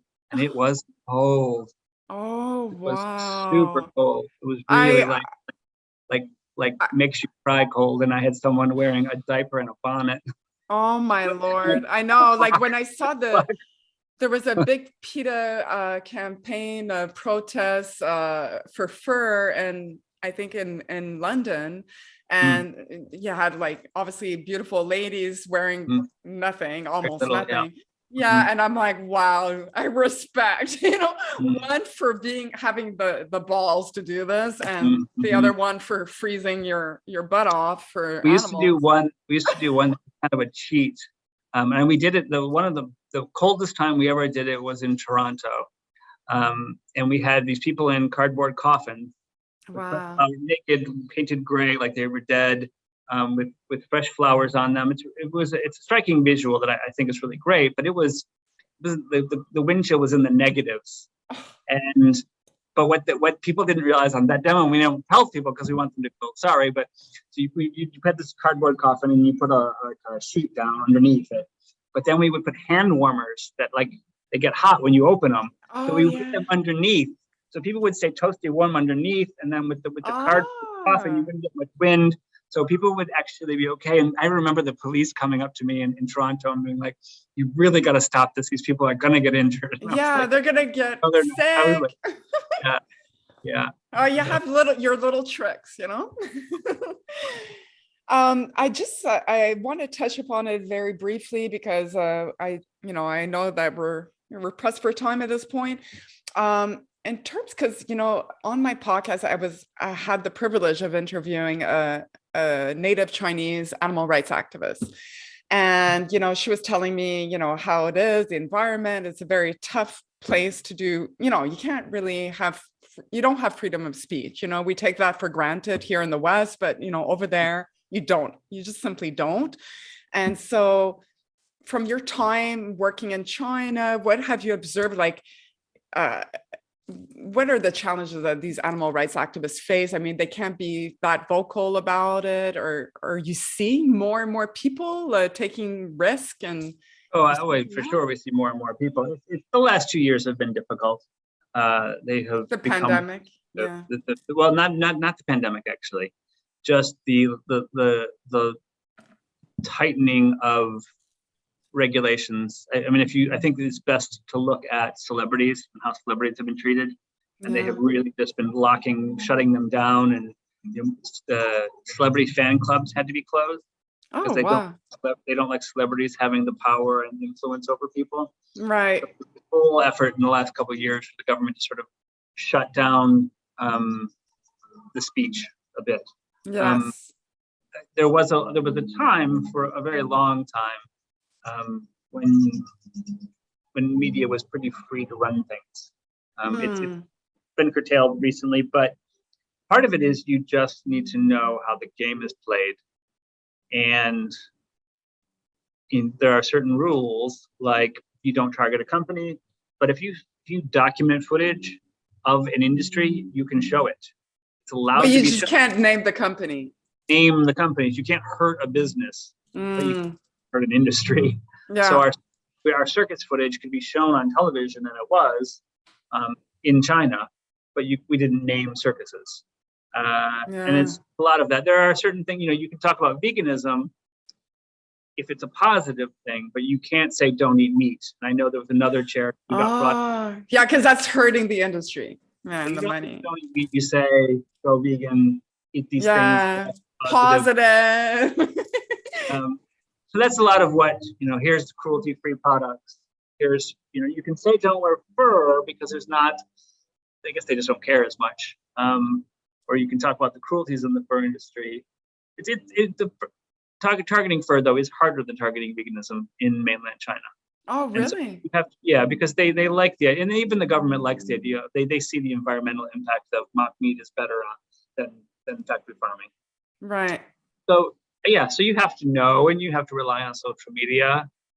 You have to be able to get all of you can't have things that are wrong. And then there's a whole foreign versus local again, even not on just that, but just in general. Like right now, Hong Kong, anything coming from Hong Kong is considered tainted because of the whole democracy protests. Yeah. So we do a lot of work where we work with different government departments in the country to have displays or whatever, and a lot of them are having. They were shut down because of the pandemic. We can't get in, but just as the pandemic was happening, they were becoming difficult because the government doesn't want the local Chinese governments don't want to be seen as working with anyone from Hong Kong. Yeah. So we're Hong Kong based. The only thing, I think now it's worse to be from Hong Kong than to be from America. So wow, wow, that says a lot. That's a big statement. So you just have to know, and you have to wait it out, and it's difficult. Don't get me wrong. It's not. It's a bit like walking on eggshells. At times. It's easier, somewhat easier if you're local, but then not. But then they can come after you as well. Right. So. But there are some people doing great work on the circus industry, really putting it to town. There's some great stuff on social media. Right. That everything that PETA does, you can find on someone's social media somewhere, and other great groups who do. Yeah. I would ask you. The other interesting thing is that China likes it when you criticize other countries. So when we do a investigation from Russia, they love to talk about how bad Russia is. Oh, really? Okay. So it's a way to educate. It's a way to talk about the fur industry without making it local. Yeah. Okay. So point at a problem, but from another country. Look at this terrible leather industry in America. Yeah. There you go. I'm sure they love that one. Right. Of all the countries that you've worked in and that you've done investigations in Asia Pacific, what one country would you say is like really ripe for change, and the people are so open to veganism, to animal rights, and is there one in particular that's much more hopeful than? Well, the most sympathetic ones are Taiwan and Singapore, as far as regions go. Yeah. And Hong Kong. Those three have the most sympathetic regions. The Philippines, we're there because I feel like as a community, and we've had a lot of front page celebrity things that we've done, and the Philippines has a background of questioning authority. It comes from the Marcos days, and I feel, I feel like there's a lot of potential, a lot of young people who have been brought up to question things, and I see which is great. I see a lot of hope in that. Yeah. And then I look at I feel like Japan is so third biggest economic country. Yeah. And I feel like it's so under focused, and they consume so much. Yeah. And yet we are not educating there like we should be. We're spending more time in smaller European countries who don't have the same economic impact that Japan. So I recently was talking to some of the staff, and I was telling them that I think 2022 is the year of Japan for us. I think that's where we're going, and just part of it is we found some great people, and so I think we will. I'm hoping we will explode there. We're just about to get our first 1 million viewed video. Wow, that's awesome. Yeah. So there is good. So can we say that that's one of the main projects you're going to be working on as PETA Asia is going to be tackling Japan? Japan is going to be is going from strength to strength over the next year. I would like to hope that we've got stuff in Thailand and an Arabic page going. I think the Middle East is so missed by the animal rights movement.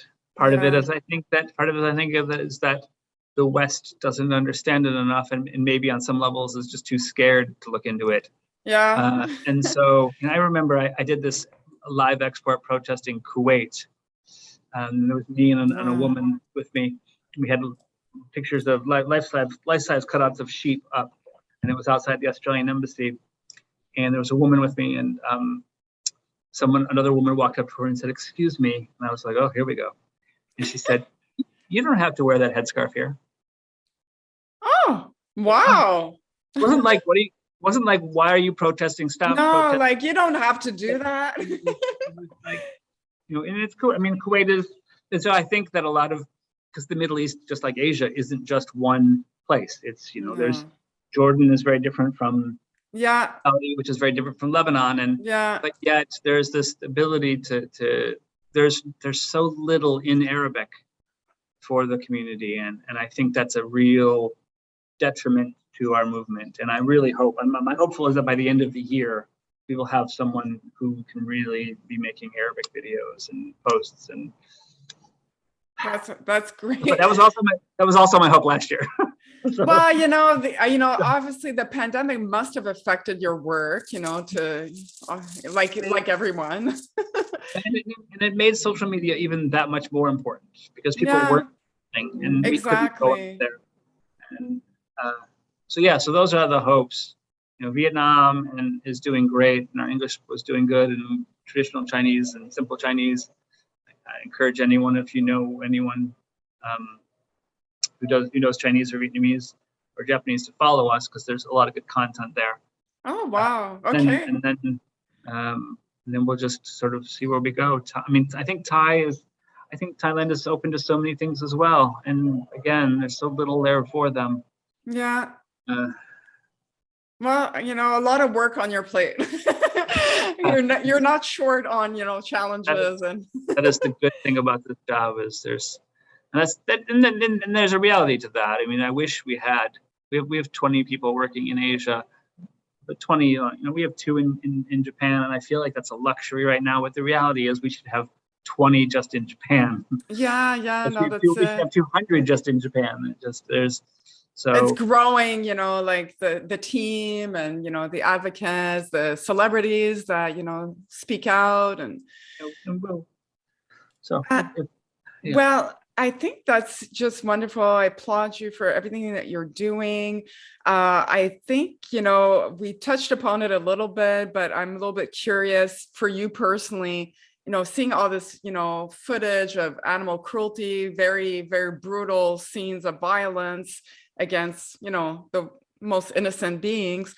How has it impacted you? Or do you feel like sometimes it's overwhelming and, it affects you in a very, negative way? Yeah, it doesn't. I think there are 2 kinds of activists. Those people who get fired up by victories, and those that get fired up by problems or to solve. Yeah. The bad. There's some people are excited by the good, and some are excited by the bad. I am excited by the bad. So when I see cruelty, I think about how we can turn that around. And so I can go into a slaughterhouse and see the good and bad. I can watch these horrific videos, and some, I'm not totally heartless. I think maybe I joke with one of our investigations manager, because sometimes he'll send me footage and be like, "This isn't anything," and I was like, I just watched some animal for 10 minutes with a gaping cut. Oh my God. You need some sensitivity training. Yeah. I think you become, so used to it. You become a little bit. That is what we have to watch out. And luckily it's a big organization, and other people can say, no, this is bad.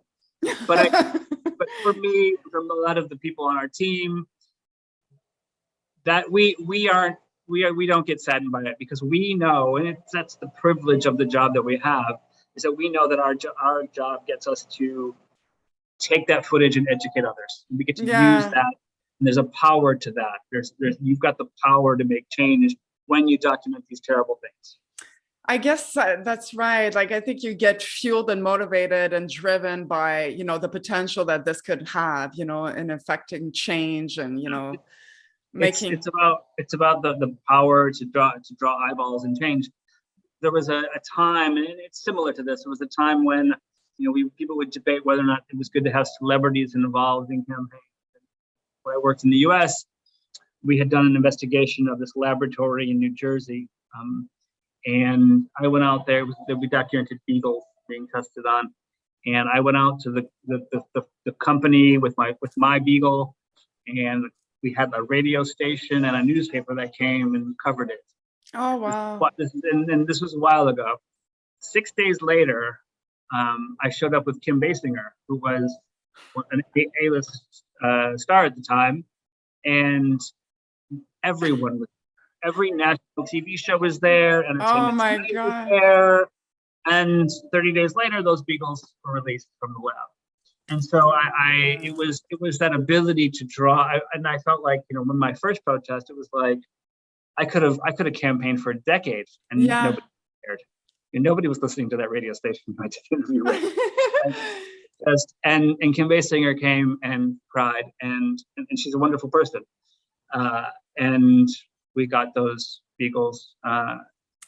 And so that's the power that you, with this job, that that, I think the dog leather, one of our dogs, anyways, there's a lot of, when you have celebrities who then end up narrating some of your footage, taking it to a whole nother level. So, so we need more and more celebrities to, So to answer your question, I don't lose sleep over. No, I lose sleep knowing we missed something. I have an investigator out right now in a time zone that doesn't work for me, so I am waking up at 4 a.m. right now to check messages from him. So I want to make sure everything is okay before things change, and so those are what I care about. That's where I lose sleep. I lose sleep knowing that something is out there and we might not get it, but if we get it and watch it, well, I guess you've been at it for so long, like I think there's a certain. Sad. I mean, it's sad, but it doesn't. I don't want to sound heartless, but I don't cry over it. I think, okay, let's strategize. It emboldens you. It emboldens you to do more. Like we have a new investigation coming out, just wrapping up in Asia, and today I was just sort of, I watched this cruelty, and my thought was, which outlet would run this? You're like seeing it, like the potential. There's a reality, like, most TV stations won't run graphic cruelty. Yeah. So, like, you got to work it out. And anyway, but that's what we need to do. We don't need to cry and be upset over it. We need to just get to work and get it done, because it doesn't help anyone if watching that cruelty puts us in a coma or no. You need to know that, and that's, people, I think that the one thing a lot of people, young people, don't get about working in this job is that it's a privilege. It is a privilege to get to do what I do. I get paid to like wake up and be useful to animals in the world. Like that is I'm not punching a clock. I'm not going, is it 5 o'clock yet? Is it 5 o'clock yet? Yeah, I know. I'm going, oh my God, it's 5 o'clock. I got so much more to do. That's how, but that's what a great thing. What a great. It's a privilege, but you did work at it, like you were there from the get-go. You can work at a lot of things, and I am lucky. I'm lucky on so many levels, and so I think that we are so many people who don't, and so many animals who don't have what we have, and so you have to see things in a relative way, right? Relativize your issues. And I have to say, I admire people like you. We need them. I myself is hypersensitive, and just seeing some of the footage across the computer screen, it's really, hard. And that's why I always tell my activist friends, it's okay to have fun, it's okay to do yoga, to do things that make you feel good, because if you're knee deep in suffering day in, day out, like it's gonna demoralize you, it's gonna affect you in a bad way, and you're not going to be productive for animals. You need to be strong, for the animals. And so I know myself, and so I know what I can't watch, and I avoid it. And at the same time, once someone is vegan, at PETA, our in the campaign side of things, once you're vegan, we don't really care about you anymore. Because we're done with you. Job is done. Yeah, exactly. So we want to help you and support you and have you talk to others. But the reality is the videos are only made for people who don't know. And thank you. Because so many people are like, oh, haven't watched Dominion? What's wrong with you? Yeah. I'm like, I was vegan like at 15. I don't need to watch Dominion. Yeah, I have to admit I haven't watched it either. I'm like, I don't know. I don't need.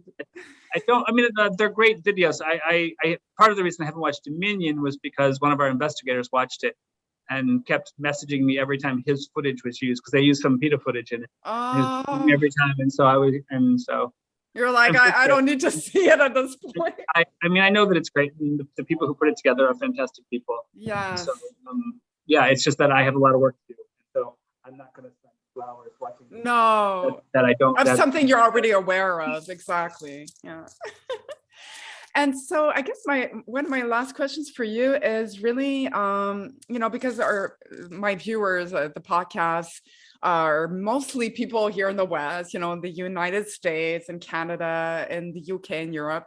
And often I always wonder, like, how can we from over here help get the most impact for animals in Asia, in a place like Asia that's 7,000, 8,000 miles away? Would you say, like, obviously following your campaigns, advocating for animals, petitions? I mean, do petitions do anything from foreigners in a country like China? For sure, I don't think so, but no. No. So I would follow our social medias. Yeah. Take the action alerts that are there, because action alerts do work on some people, especially corporations. Yes. I would support locals. Donate to PETA Asia and donate to other Asian-based charities. If it's not just PETA that you want, but I have to admit, I love PETA. I think that we so strategic in what we do, and we do so many things without our name on it. Yeah. Make sure that we're doing what's best for animals and not what is going to make us money or bring attention to us. Yeah. There's so many things that people don't know about. People don't know about the level of corporate negotiation and scientists that we have working with corporations to simply change things, change tests that are being done. It's anyways, could go on from there. So you just, and then at the same time, people have to realize that it's not just Asia, that they need to look at what's around them. Yeah. That Asia also affects the United States or Canada, or they also affect the West, affects Asia. So when you are promoting what's happening around you, which may be easier, that there is a trickle down effect. The idea that vegan products, part of the reason that they're hip in China now is because they're hip in the West. Yeah, no, that's protests, it. When I was saying, protests in the West can get picked up in Chinese outlets. Yes.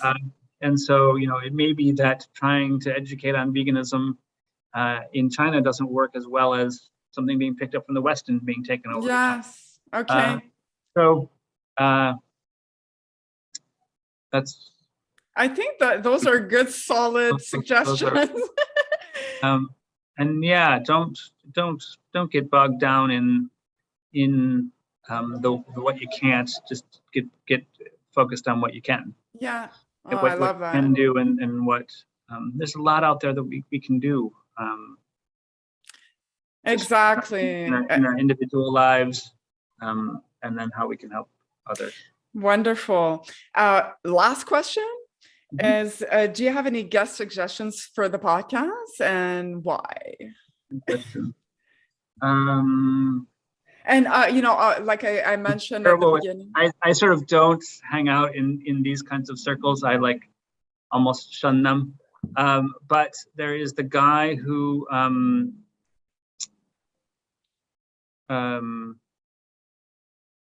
is it called Green Monday? Green Common. The guy who started OmniPork. Our business. It was our business of the year in 2019. Wow. They are the most influential mock meat company in Asia now. Wow. They're in Thailand, and they're just entering the North American market. Wow. I think if you want to talk about Asia and economics, I'm not sure that's your thing, but I think he would be fascinating. Wow. I don't know him personally. I know a lot of my staff have worked with him. I just never have gotten to meet him. Who else would I talk to? There is a woman who does a lot of circuses, whose name I can get for you, in China, who I think is pretty. I mean, she is on national television with our footage talking about circuses, and I think she's. Oh wow! Is she a celebrity, or she's more like an activist? Wow, that would be great.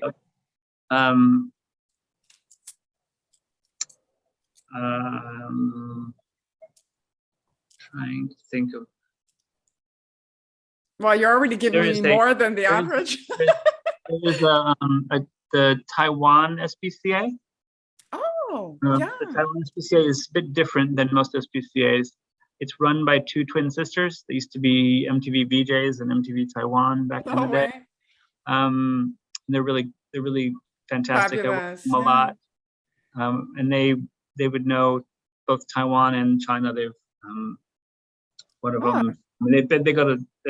Because they were celebs themselves a bit. They did work in mainland, so they know it, and they're good. They're well connected. They're animal rights. They're not your typical. They're not a typical shelter. Wow. And well, I think there you go. Those three would be my. I'm gonna then think of people later and be like, oh, that one. Oh, you can always message me. You can always do it. An actress named Sun Li. Her English isn't good enough for the podcast, but she was our first celeb in China. She is amazing. She came and I told her, and she came and sat down with us for a long time, and she was like the guest of honor at this Stella McCartney event. Wow. She was like, it was way bigger than Stella McCartney. Can I ask you to repeat her name? What's Sun Li. S-U-N, but it's not pronounced Sun, it's spelled Sun. Sun Li, L-I. L-I, yeah. Li. Oh, wow. Okay. Definitely going to look around. Really spoke out. She was the first celebrity to speak out against fur. Yeah. And I told her, and so she came and sat down like for a good chunk of the event, with just pulled up a chair and sat with my assistants. They shared the chair. Wow. And I told her then that I thought she was the most impactful person against fur in the whole world. And I still think that, because she was the first person in China to speak out against fur, the first celebrity. And it sort of basically sent a message to every other celebrity to stay away from it. Yeah. And that was a monumental change. Wow. So I did. I still think she had the most impact of any person ever on the fur industry. Wow, phenomenal. Well, thank you so much, Jason. You've been amazing. Like we've gone an hour over our time limit, but I really appreciate it. And so obviously for viewers at home, do check out the links. I'm going to post the links in the description box below. Go and support PETA, share it with your friends in Asia so that we have more momentum going on these campaigns. And, just overall thank you to you, Jason, for your dedication towards animals and making this world a better place for all living beings. And I really, think you're amazing. And, we owe you a lot, and PETA Asia is doing amazing work, and we're going to continue to follow your campaigns and your projects and, keep up to date. Thank you. It is a group effort. Yes, exactly. I think, PETA, Ingrid Newkirk is someone that, is like an icon to me. She's done so much. She's paved the way for animal rights. And I just, have so much admiration and respect for anyone who dedicates their lives towards improving other people's lives. So, It's pretty amazing. Oh yeah, you're in a good position, and I think you're gonna just continue to impress us and do more amazing work. We will try. And yeah, no, I'm sure you won't disappoint us. Thank you, Jason. Okay. Take care. Thank you very much. Take care. All Cheers. right. Bye-bye.